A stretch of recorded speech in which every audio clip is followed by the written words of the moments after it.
Oh, City Point. It's Pastor Mike, all the way from Florida. I'm at Disney Springs. That's where we've been staying for the last couple of nights. When we came in as a surprise. It's my daughter's birthday this weekend. We haven't seen her since October, the wedding, and we've just been missing each other. And so her husband Kyle and I concocted a little surprise that we pulled on her last night and brought her into the boathouse, and we were sitting at a table. I've got I did Facebook Live if you want to catch the video of it. It was fun. It was emotional. But here, anyway, so here we are. This used to be called Pleasure Island, and back in the day, it was a few restaurants, a few shops, and you know, a few clubs. It had a comedy club and a jazz club and a disco, and then they, like Disney in their fashion, looked at it, and it was a fun place then.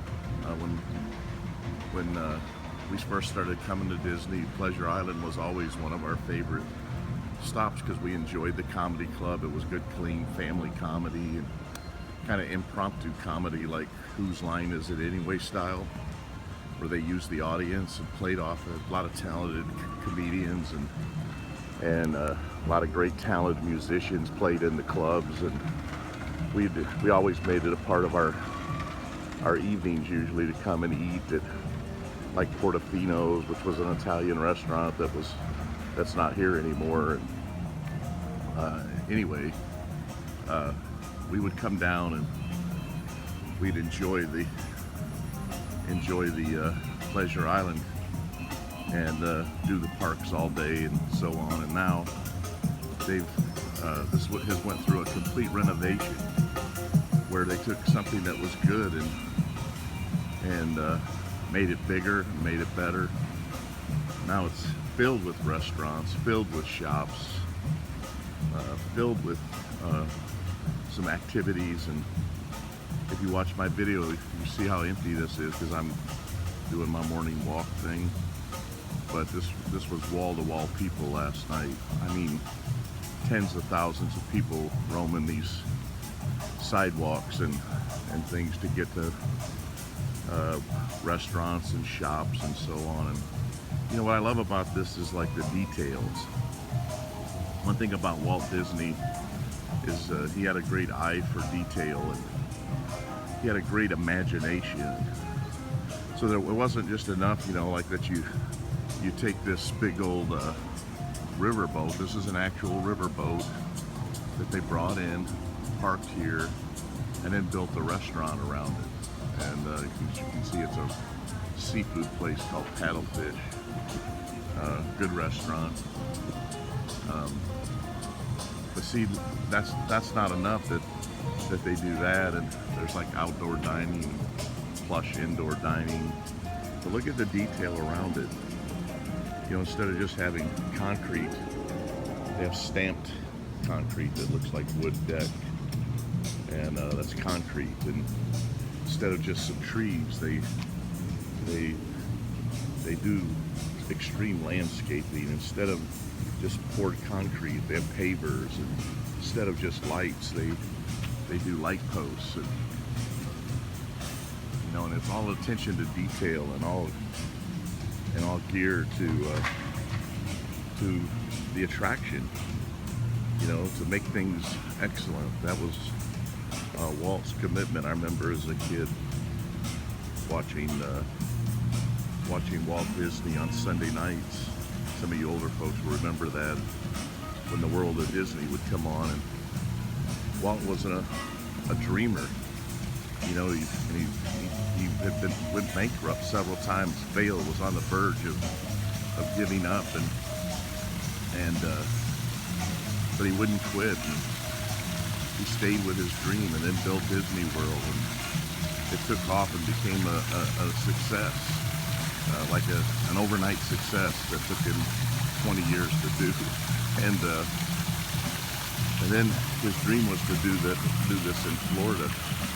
And so look at this. I'm standing in a part of his dream, and Disney in Florida encompasses an entire city. I mean, it's tens of thousands of acres, 4 theme parks, water parks, hotels, and when they dedicated this place right after Walt had died, because they got it started, and then he died, and one of the dignitaries came up to Roy Disney, his Walt's brother, and said, "Wouldn't it have been nice if Walt would have been here to see this?"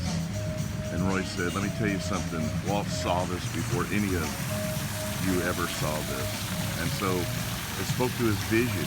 It spoke to his ability to see and then work hard for it. And that's what Walt did.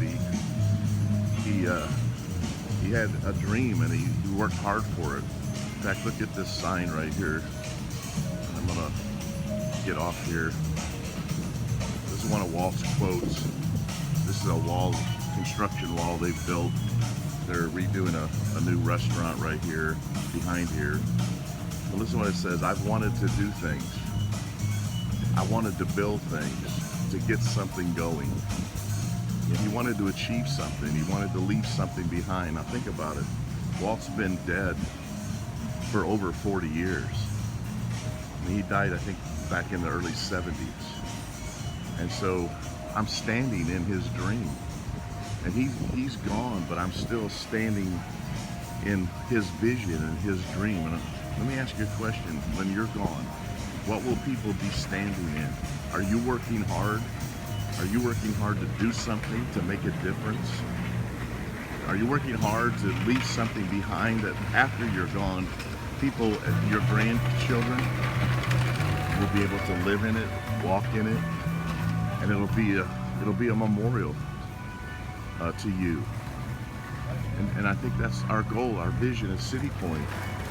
I'm not just building something for today, it's something for tomorrow. Do you have enough faith to plant a tree that you will never sit in the shade of? But it's for your children. What you're planting, what you're working for. So many people are so short-sighted. Here's another one of Walt's quote. "When we consider a new project, we really study it. Not just the surface idea, but everything about it." I mean, what a great principle of just wisdom. The book of Proverbs talks about that a wise man sits down and comes up with a plan and makes his plan and counts the cost and everything. So, I don't know, I just wanted to put that challenge out to you. What are you working hard at? What are you really doing that's going to outlast you? I know you're all working hard. I know we do. You do. I do. We work hard, but the question is, are we working hard? And we studied it. Are we working hard at the right things? And I want to encourage you. That's what like City Point is striving for. That's why we do things like VBS, because here's something that kids later, 20 years from now, will remember and recall, and what was sown in them and how it set a course for them. And when people say, "Well, I'm too busy to do stuff like that," well, then you're just too busy, because what are you going to say to the generation coming if you don't sow this into them? And so anyway, I just want to put that out there for you. I want to say thanks to Pastor Kyle and his team and everybody who just made VBS awesome. What an amazing week. And it sowed something eternal in the lives of many children. And I don't know, I'm just so happy to be a part of this team. I never saw a VBS that was done smoother, with more love and unity. And people didn't make it about themselves and didn't bring their drama. They made it about the kids, and they lifted up them and lifted up the Lord. And man, it was just a beautiful thing. And thank you for that. That means so much. And I just want to thank you for being a part of City Point. Let's do something. Let's work hard at it. I need you to join in here and get with this and work hard at this. We're leaving something for the next generation. We're leaving something for those who are coming behind. And I just want to encourage you and thank you for that. And come on board. We need you. We need your help. We need your participation. We need your support. We need you here physically, spiritually, emotionally, financially. We need you to invest in this and be a part of it. Amen. God bless you. Pray for me. I'm having a great time. Had a great night last night. So powerful to be with my family and see my kids and just love it. Love you guys. Thank you. We love you. God bless.